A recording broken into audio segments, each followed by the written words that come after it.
வணக்கம். ஒரு பத்திரிக்கையாளருக்கு ஒரு பிரச்சனைனா, அதுவும் நேர்மையான பத்திரிக்கையாளருக்கு ஒரு பிரச்சனைனா, ஒரு சுத்தமான ஒரு பத்திரிக்கையாளருக்கு பிரச்சனைனா, அவர் பேருக்கு வந்து களங்கம் யாராவது விளைவிச்சாங்க அப்படின்னா, அவருக்காக குரல் கொடுக்க வேண்டியது நம்மளுடைய பொறுப்பு. அது மட்டும் இல்லாம பார்த்தீங்கன்னா, தன்னோட பேர, தன்னுடைய இருப்ப, தன்னுடைய வாழ்க்கைய ரிஸ்க் எடுத்து வந்து தொடர்ந்து வந்து பத்திரிகை பணி செஞ்சுட்டு இருக்காங்க அப்படின்னா வந்து பார்த்தீங்கன்னா, அவங்களுக்கு உயிருக்கு ஆபத்து இருக்கு அப்படின்னா, அரசாங்கம் அவங்களுக்கு வந்து ஒரு போலீஸ எப்பவுமே கூட வச்சு, அவங்களுக்கு வந்து எப்பவுமே ஒரு பாதுகாப்பா வச்சிருப்பாங்க. பட் அவங்களோட பேருக்கு ஒரு களங்கம் விளைவிச்சுட்டாங்க யாராவது அப்படின்னா, அதற்காக பேச வேண்டியது நம்மளுடைய பொறுப்பு அப்படிங்கிற ஒரு கடமையில, ஒரு அன்புல, ஒரு நேசத்துல, ஒரு பாசத்துல தான் இந்த காணொளிய நம்ம வந்து பண்றோம். யாரு? வேற யாருங்க? நம்ம முக்தார் அவர்கள் தான். தொடர்ந்து தன்னுடைய பத்திரிகை பணின்னு சொல்ல முடியாது. அது வந்து சேவை அப்படி தான் செய்யும். அந்த சேவைய வந்து அவர் வந்து செஞ்சுட்டு இருக்கிறாரு. அதுவும் ஒரு கட்சிக்கு குறிப்பா அந்த சேவைய வந்து செய்யணும் அப்படின்னா வந்து பார்த்தீங்கன்னா, தன்னையே மறந்துருவாரு அவரு. அந்த கட்சி வந்து தன்னுடைய மானத்துக்காக வந்து இவரோட மானத்த வந்து விட்டுக் குடுத்து, தன்னுடைய கோட் சூட்லாம் கழட்டிட்டு நிக்க சொன்னா கூட அப்படியே பொத்தி நிக்கிற அளவுக்கு எப்பவுமே வந்து ரெடியா இருக்கக்கூடிய முக்தார் அவர்கள் மேல ஒரு பழி விழுந்திருக்கு இன்னைக்கு. ஒரு செய்தி வந்து சேர்ந்திருக்கு. அவர் மேல இப்படி ஒரு களங்கம் வந்துருச்சே அப்படிங்கிறதுக்காக அவர் எப்பேர்ப்பட்டவர்? இந்த செய்தி என்ன? இதோட பின்னணி என்ன? அப்படிங்கிறத பத்தி தான் சொல்றதுக்காக வந்திருக்கேன். இவர் வந்து பார்த்தீங்கன்னா, ரொம்ப உன்னத நோக்கத்தோட 20ஆம் தேதி விஜயோடைய மாநாடு மதுரையில நடந்துச்சு இல்லையா? அதற்கு வந்து போனாரு. ஏன் போனாரு அப்படின்னா வந்து, அந்த மாநாட்ல வந்து அங்க வர தொண்டர்களுக்கு அநீதி எதுவுமே நிகழ்ந்துறக்கூடாது. தண்ணி எதுவும் வராம இருந்துட்டா வந்து தப்பு இல்லையா? விஜய் கேரவான்ல ஈஸியா ஜாலியா வந்துட்டு போயிடுறாரு. வரக்கூடிய தொண்டர்கள், ரசிகர்கள் அவங்க எல்லாருக்குமே வந்து பார்த்தீங்கன்னா வந்து, சரியான வசதிகள் இல்லை அப்படிங்கிற பட்சத்தில, அவங்களுக்கு எதெல்லாம் சரியா இல்ல அப்படிங்கிறத வந்து குத்தி காட்டணும். வந்து ஊடகம் மூலியமா காட்டணும் அப்படிங்கிறதுக்காக வராரு. அப்படி இருக்கிறப்போ வந்து பார்த்தீங்கன்னா, அவருடைய நல்ல நோக்கம் வந்து நிறைவேற மாட்டேங்குது. என்னங்க அந்த விஜய் தொண்டர்கள் வந்து கரெக்ட்டா முக்தார் ரசிகர்களா இருப்பாங்க போல இருக்கு. அவர் வந்து மாஸ்க் போட்டிருந்தாலும் அந்த மாறு வேஷத்தையும் தாண்டி வந்து அப்படியே லபக்குன்னு வந்து புடிச்சிடுறாங்க. அவர் பண்ண அந்த திருட்டு வேலைய வந்து பார்த்துடுறாங்க. அவருடைய கடமையை, சேவையை செய்ய விடாம அங்கருந்து தொரத்திடுறாங்க. அதுக்கப்புறம் கிட்டலாம் போயிட்டு இவரே ஏதாவது அடிப்பாங்கன்னு சொல்லிட்டு சீன்லாம் போடுறாரு. பட் அதுவும் வேலைக்கு ஆக மாட்டேன்து. ஃபெயிலியர் ஆகி சரி கன்டென்ட் எதுவும் தேறலையே, எஜமானுக்கு நம்ம எதுவுமே வந்து திருப்பி எடுத்துட்டு போய் குடுக்க முடியாதே லபக்குன்னு கவி அப்படிங்கிற கவலையோட திருப்பியும் வந்து கிளம்புறாரு. இதெல்லாம் நம்மளுக்கு தெரிஞ்ச செய்தி. இதற்கு பின்னணியில வந்து பார்த்தீங்கன்னா, வேற ஒரு விஷயம் வந்து நடந்திருக்கு. அதுதான் இன்னைக்கு செய்தி சேனல்கள்ல இந்த விஷயத்த பத்தி வந்து போடுறாங்களே தவிர்த்து, ஒரு யூடியூபர்ன்னு போடுறாங்க. இவர் பேர போடுறதுக்கு அவ்வளோ வந்து பதர்றாங்க, பயப்படுறாங்க. ஆனா, அவங்க சொல்லலனா என்ன? பாதிக்கப்பட்டவங்க வந்து பார்த்தீங்கன்னா, ஒரு புகார் ஒண்ணு அளிச்சிருக்காங்க காவல்துறை கிட்ட. அந்த புகார்ல வந்து நல்லா வட்டமிட்டு காட்டியிருக்காங்க. ஒரு யூடியூபர், வேலூரை சேர்ந்த யூடியூபர் முக்தார் அப்படின்னு சொல்லிட்டு. அந்த வகையில தான் நம்மளுக்கு இந்த செய்தி வந்து கிடைச்சிருக்கு. என்ன பண்ணியிருக்காரு முக்தார் அப்படின்னு பார்த்தீங்கன்னா, தன்னுடைய வேலூர்ல இருக்க தன்னுடைய யூடியூப் சேனலோட ஹெட் குவார்ட்டர்ஸ்ல இருந்து கிளம்பி மகிழுந்து மூலியமா வந்து இவர் ஒருத்தரை கூடவே வந்து அழைச்சிட்டு தாவேகா மாநாட்டுக்கு வந்து போயிருக்காரு. இவர் யாருன்னு பார்த்தீங்கன்னா, மதன் அப்படிங்கிற ஒரு நபர். இவர் வந்து ஹவுஸ் கீப்பிங் வேலைலாம் வந்து செஞ்சுட்டு இருக்கிற ஒரு நபர். இவர் என்ன பண்றாரு அப்படின்னு பார்த்தீங்கன்னா, ஷபீர் அப்படிங்கிற ஒருத்தர் மூலியமா வந்து இந்த மதன் அப்படிங்கிறவரை கூட வந்து இந்த தாவேகா மாநாட்டுக்கு கூட்டு போறாரு. அவருடைய அந்த மிஷன் அன்சக்சஸ்ஃபுல் மாநாடு போன அந்த விசிட் இருக்கு இல்லையா, அதுக்கு கூட்டு போறாரு. எதற்கு கூட்டு போறாரு அப்படின்னு நம்மளுக்கு தெரியல. ஆனா இந்த புகார் கொடுத்த இந்த இறந்து போன நபர், இந்த சம்பந்தப்பட்ட நபருடைய சொந்தக்காரங்க என்ன சொல்றாங்கன்னு பார்த்தீங்கன்னா, அவர் வந்து தன்னுடைய சுயலாபத்துக்காக வந்து வற்புறுத்தி வந்து கூட்டு போனார் அப்படின்னு சொல்றாங்க. அது எந்த அளவுக்கு உண்மைன்னு தெரியல. பட் விஷயம் என்னன்னா, 20ஆம் தேதி இந்த மாநாட்டுக்கு போயிட்டு இவர் அசிங்கப்பட்டு திருப்பியும் வராரு. வர வழியில மதன் அப்படிங்கிறவரு உடம்புல வந்து பார்த்தீங்கன்னா வந்து கடுமையான காயங்களோட வந்து இறந்து கிடக்கிறாரு. இறந்து கிடக்கிறது மட்டும் இல்லாம இவர கூட்டு வந்து அதுக்கப்புறம் வீட்ல ஒப்படைக்கிறாங்க. சரியான காரணம் சொல்லாம வந்து ஒப்படைக்கிறாங்க.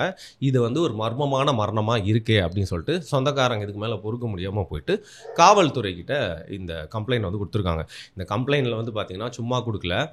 அவருடைய சமூகத்த, இந்த குறிப்பிட்ட நபரோட சமூகத்த சொல்லி, இந்த ஒரு சமூகம் அவரு, அதனால தன்னுடைய சுயலாபத்துக்காக வந்து வற்புறுத்தி ஏதோ ஒரு விஷயத்துக்காக கூட்டு போயிருக்காரு அப்படிங்கிற மாரி அவங்க ஏன் சொல்லணும்? அத வந்து சொல்லியிருக்காங்க அந்த கம்ப்ளைண்ட்ல. ஸோ முக்தார் அவர்கள் மேல, சுத்தமான பத்திரிகையாளரான முக்தார் அவர்கள் மேல இந்த களங்கம் வந்து விழுந்திருக்கு. இந்த நேரத்துல நம்ம தான் அவருக்கு வந்து தோள் குடுக்கணும், அவருக்கு துணையா நிக்கணும், அவருக்காக நம்ம பேசணும் அப்படிங்கிறனால தான், இந்த ஒரு செய்திய நம்ப வட்டமிட்டு காட்டுறது மட்டும் இல்லாம, முக்தார் அவர்களுடைய உண்மைத்தன்மைய பத்தி இந்த நேரத்துல நம்ம வந்து பேச வழங்கணும். இந்த விஜய்க்கு நடத்தப்பட்ட அந்த மாநாடு இருக்கு இல்லையா? அதற்கப்புறம் என்ன பண்றாரு அப்படின்னா, வழக்கமா தன்னோட ஆபாச சேனல்ல ஆபாச வீடியோக்கள வந்து பதிவிடுறாரு. அதுல ஒரு குறிப்பிட்ட வீடியோல வந்து பார்த்தீங்கன்னா, இவரு நம்ம எத்தனையோ வாட்டி விமர்சிச்ச, பல இடங்கள்ல வந்து முரண்படுற, எதிர்த்து பேசுற, பல இடங்கள்ல வந்து பார்த்தீங்கன்னா, நம்மளே விமர்சிக்கிற ஒரு ஊடகவியலாளரான சவுக்கு சங்கரை குறித்து தொடர்ந்து ஒரு காணொளி வந்து போடுறாரு. அந்த காணொளியில சம்மந்தமே இல்லாம ஒரு கன்டென்ட் யாரா வந்திருந்தாங்கன்னா கூட பரவாயில்ல, சம்மந்தமே இல்லாம ஒருத்தரையும் பார்த்தீங்கன்னா வந்து ஃபோட்டோல முகப்புல்லாம் வந்து போட்டு வச்சிருந்தாரு. அந்த தம்ப்நெயிலோட வரிய கூட என்னால இங்க சொல்ல முடியாது. ரொம்ப ஆபாச ஆபாசமான ஒரு தம்ப்நெயில் வரிகள் தான் வந்து போட்டு வச்சிருந்தாரு. அது மட்டும் இல்லாமல் சவுக்கு சங்கர் கூட இருக்கவங்க அசோசியேட் ஆகியிருக்க ஒரு விமன், ஒரு பெண்ணையும் வந்து ரொம்ப அசிங்கமாக கேவலமாக வந்து போட்டு வச்சிருந்தாரு. சரி, இவன்லாம் திருந்தவே மாட்டானா? ஆமாம், இவன்லாம் அப்படி திருந்த போகிறேன், இவன் தான் வந்து மறைச்சி வச்சு கேமரா வச்சு எடுக்கிறவன். அது மட்டும் இல்லாமல் வந்து எடுத்ததை வந்து எடிட் பண்ணி கெஸ்ட்டு போனதுக்கப்புறம் தனியாக லூஸ் மாதிரி உட்காந்து வீடியோ போடுறவனாச்சே, இவன் திருந்ததுக்கு வாய்ப்பே இல்லையே, இவனுக்கு ஒரு கேடு வராதா, கடவுள் இருக்காரா இல்லையா அப்படின்னு சொல்லிட்டு நம்ம யோசிச்சுட்டு இருக்கிறப்போ, ஐயோ அதுக்கு முன்னாடி இன்னொரு வீடியோ மறந்துட்டேன். நடிகர் எஸ்வி சேகர் கூட அவர் வந்து பார்த்தீங்கன்னா காலத்துக்கு ஏற்ற மாதிரி ஒரு கட்சிக்கும் சப்போர்ட் பண்ணிப்பார், யாரை பற்றி வேணால் புகழ்ந்து பேசுவார், இகழ்ந்து பேசுவார். அவரை கூப்பிட்டு வச்சு விஜயை பற்றி திருப்பியும் ஒரு இன்டர்வியூ எடுக்கிறாரு. அதுலேயும் பார்த்தீங்கன்னா விஜய் வந்து விமர்சனம் நம்ம கூட தான் பண்ணிகிட்டே இருக்கோம். ஆனால் அதில் வந்து சரியான விமர்சனமாகவே இல்லை, ரொம்ப கேவலமாக இவர் வந்து சொல்கிறாரு. அதற்கு எஸ்வி சேகர் வந்து ஹே நீங்கள் வச்சு செய்கிறதுனா இதான் அப்படின்னு சொல்லிட்டு வந்து சொல்கிறாரு. அதில் எஸ்வி சேகர் ரொம்ப கேவலமான ஒரு விஷயம் சொல்கிறாரு. அதாவது எங்கள் பிராமண பெண்கள் கூட தான் நிறைய பேர் வந்து கல்யாணம் பண்ணிக்கிறாங்க, அதற்காக நாங்கள் என்ன பண்ணுறோம், பின்னாடி போய் வெட்டிகிட்டா இருக்கோம், சரி வளர்த்தது சரியில்லை, என் கூடயே ஓடி போச்சு அப்படின்னு ரொம்ப கேவலமாக சொல்லி வந்து சொல்கிறாரு. அதுக்கு இவரும் என்ன சொல்கிறார், ஜாதி புத்தியை காட்டிட்டீங்க பார்த்தீங்களா அப்படின்னு சொல்லிட்டு. ஸோ அந்த இன்டர்வியூவும் பார்த்தீங்கன்னா ஆபாசம், அசிங்கம், சட்டத்துக்கு புறமான நிறைய விஷயங்கள் பேசுறது மட்டும் இல்லாமல் 2 பேருமே யார் சீப்பாக பேசுறதுல வந்து போட்டி போட்டு வந்து சிறப்பாக செயல்படுறது அப்படிங்கிற மாதிரி வந்து பார்த்திங்கன்னா அந்த இன்டர்வியூ இருந்தது. ஸோ இன்றைக்கி வந்து திமுகவுக்கு தன்னுடைய வேலைகள்லாம் நடக்குது, தன்னுடைய அப்பாவோட பேர் வந்து ஒரு ஸ்ட்ரீட்டுக்கு வச்சுட்டாங்க, தனக்கு வேண்டாதவங்கெல்லாம் வந்து பழி வாங்கிக்கலாம் அப்படிங்கிறதுக்காக எஸ்வி சேகர் இப்போ வந்து திமுகலையும் கலைஞர் டிவிலையும் வந்து தஞ்சம் புகுந்திருக்கிறதுனால முக்தார் கூட சூப்பராக கொலாபரேட் பண்ணி வந்து ஒரு கேவலமான வீடியோ வந்து போட்டிருந்தார். ஸோ இந்த மாதிரி முக்தார் வந்து இதற்கு முன்னாடி வந்து சீமானவர்களை பற்றி விமர்சனம் பண்ணுறதுக்கு 1000 விஷயம் இருக்குது. அவரையும் கொண்டு போயிட்டு வந்து பார்த்திங்கன்னா அசிங்கமான விஷயங்கள்லாம் பற்றி தொடர்ந்து வந்து பேசியிருந்தார். இதுலையா பரவாயில்ல, கூட இருந்த ஒரு லேடியை பற்றி பேசுகிறார். சீமானவர்கள்லாம் அவங்க வீட்டில் இருக்க பெண்கள் பற்றியே வந்து அசிங்கமாக இருந்தாலும் வந்து பேசிகிட்டு இருந்தான். ஸோ இவனுக்கு இல்லையாடா ஒரு எண்டு அப்படின்னு யோசிச்சுட்டு இருக்கப்போ தான் வந்து பார்த்திங்கன்னா நம்மளுக்கு இந்த செய்தி வந்து சேர்ந்துருக்கு. இதில் இன்னொரு சங்கடமான விஷயம், நிறையா மதிக்கத்தக்க அரசியல் தலைவர்கள், நிறைய பேர் ஃபாலோ பண்ணக்கூடிய லட்சக்கணக்கான கோடிக்கணக்கான தொண்டர்கள் இருக்கிற கட்சியில் இருக்கிற அரசியல் தலைவர்கள்லாம் கூட வந்து பார்த்திங்கன்னா இந்த ஆள் கூட நிறையா மீட்டிங்ஸில் நிறையா ஃபங்க்ஷன்லாம் வந்து கலந்துக்கிறாங்க. இவர் கூட தோளோடு தோரலரசி வந்து போயிட்டு ஃபோட்டோ எடுத்துக்கிறாங்க. இந்த ஆள் ஏதாவது ஒரு ஃபங்க்ஷன் வச்சா, இவர் பெரிய வந்து வரலாற்று சிறப்புமிக்க சேனல் நடத்திட்டாரு, இதற்கும் போய் பார்த்திங்கன்னா வந்து தலைமை தாங்கிறது, அங்கே போயிட்டு இந்த ஆளை புகழ்ந்து பேசுறது அப்படிங்கிற மாதிரிலாம் வந்து பண்ணிகிட்டு இருக்காங்க. ஸோ உங்களுடைய தத்துவங்கள், உங்களுடைய போராட்டங்கள், உங்களுடைய ஸ்டாண்டு அதெல்லாம் வச்சு பல பேர் வந்து மெய் சிலிர்த்து போய் சில்லறையை சதற விட்டு உங்களை பற்றி பெருமையாக பேசிகிட்டு இருக்கப்போ நீங்கள்லாம் இந்த மாதிரி வந்து ஊடக அசிங்கங்கள் கூட போய் நிற்கிறது அப்படிங்கிறது ரொம்ப வருத்தமாக இருக்குது. இவனை வேலிடேட் பண்ணுறது உங்களை மாதிரி ஆட்களோட ஃபோட்டோஸ் அதெல்லாம் வச்சு தான் வந்து பண்ணிப்பான்.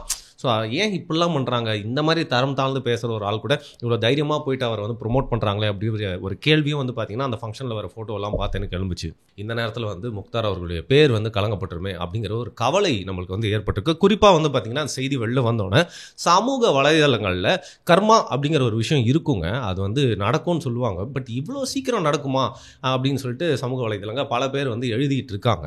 என்னதான் இருந்தாலும் இவர் அந்த மாநாட்டுக்கு போனதே ஒரு நல்ல நோக்கத்துக்காக இல்லை, தவறாக உள்நோக்கம் கற்பித்து தப்பான விஷயங்களை வெளில கொண்டு வந்து காட்டணும் அப்படிங்கிறதுக்காக தான் போயிருக்காரு அப்படிங்கிறது ஏற்கனவே ப்ரூவ் ஆயிடுச்சு. இதில் நடுவில் வேறு ஒருத்தர் வலிச்சுன்னு போயிருக்கிறாரு, அவரும் வந்து மர்மமான முறையில் இறந்துருக்காரு. அதற்கப்புறம் இதை குறித்து வந்து வெளியில் அவரும் வந்து வெளில எதுவும் சொல்லலை, அந்த குடும்பத்துக்கும் சரியான விளக்கம் அளிக்கலை அப்படிங்கிற பேரில் இங்கே தான் பல சந்தேகங்கள் வந்து ஏற்படுது.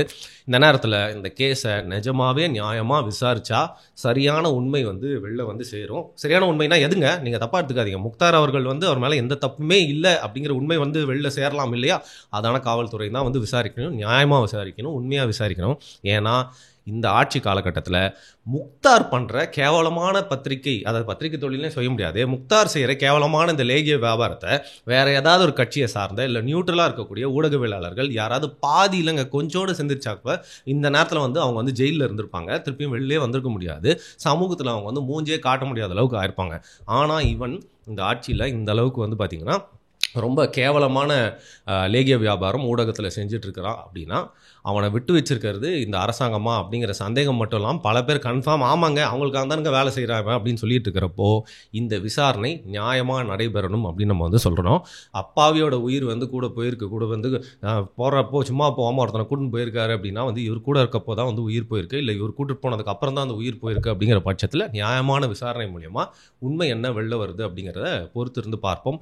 அப்போ வந்து நீதி வெல்லும், நேர்மை வெல்லும், தர்மத்தின் வாழ்வதனை சூதுக்கவும் தர்மம் மீண்டும் வெல்லும் அப்படிங்கிற மாதிரி முக்தார் அவருடைய பெயர் திருப்பியும் வந்து களங்கம் இல்லாமல் க்ளீனாக ஆகணும் அப்படிங்கிற எல்லாம் வல்ல இறைவனை வந்து பிரார்த்திக்கிறோம். நீங்களும் வந்து பிரார்த்திச்சுக்கோங்கப்பா.